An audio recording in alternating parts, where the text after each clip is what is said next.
The NSE-listed Oando has announced the sale of its East Horizon gas company to Seven Energy International for $250 million. Now, joining me to discuss what this transaction means for the energy company, and being joined in the studio by Bolaji Osunsanya. He's the Chief Executive Officer of Oanda Gas and Power. Thank you so much, Bolaji, for joining us on the program. Let's talk about bring us up to speed on this deal, $250 million.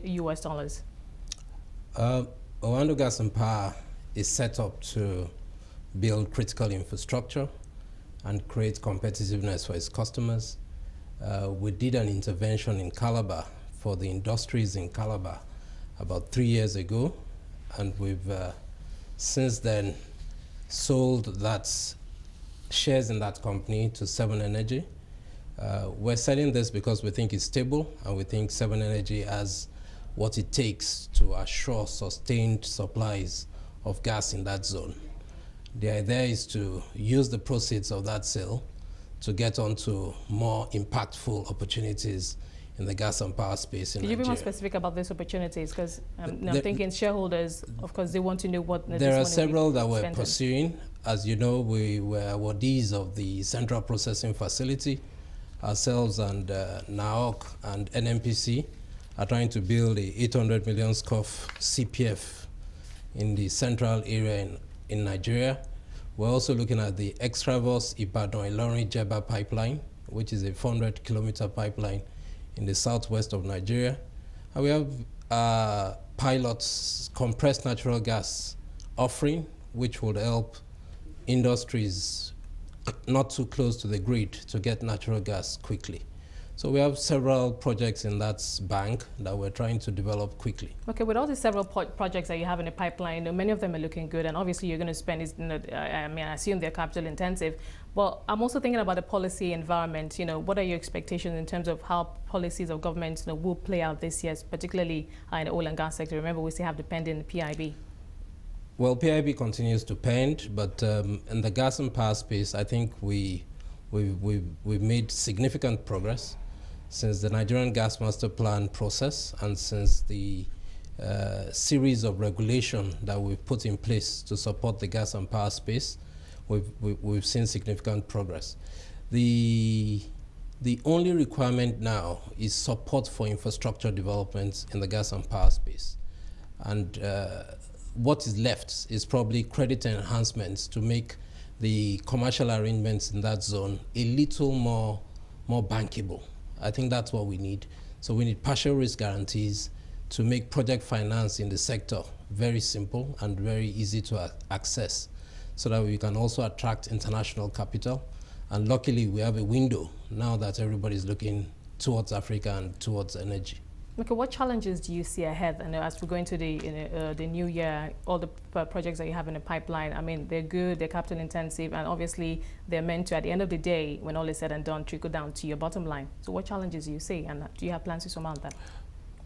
Well, most of the challenges will be around capital, your ability to raise the right type of capital, and that's why I continue to stress credit enhancements. That's why I continue to stress bankability. We need to be able to bring in a lot more monies than the local banking or finance industry can provide. So we need to really look at big capital pockets where we can attract people into the infrastructure requirements of the sector. Well, let's talk about shareholders' expectations, because I've been tracking Owanda's share price, and it looks like expectations are high. Investors are obviously positioning themselves. They've heard all the good news. They're reading newspapers, looking at the sale, one of the deals for Oando, and of course, all you're going to do this year. So expectations are high. Does that put pressure on you as a company? No, it doesn't. I mean, I think the pressure in Oando is inherent. We're always a pressured company trying to outperform. Unfortunately, things haven't been to expectation in the past, because we've tried to mature some of these opportunities. Thankfully, all those opportunities are coming to the fore now, and I think the market is beginning to appreciate all the preparation in the past. Okay, so we look forward with enthusiasm to the future. Okay, looking at the end of 2014, what would have been the biggest story for Oando? I think it will be highlight this year. Yeah, I think at the end of the year, it will be the fact that our diversification strategy that started 4 or 5 years ago is beginning to take root.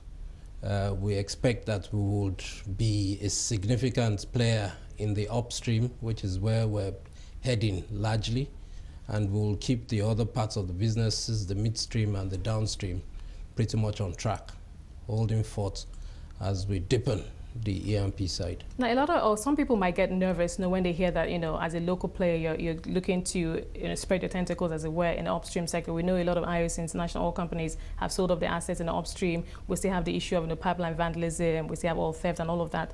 How confident are you that you will do well there? Well, I think first is to say it's a diversified and integrated platform we have. So you have your inbuilt hedges in the way we've designed the portfolio. But more importantly is to say we're a local company.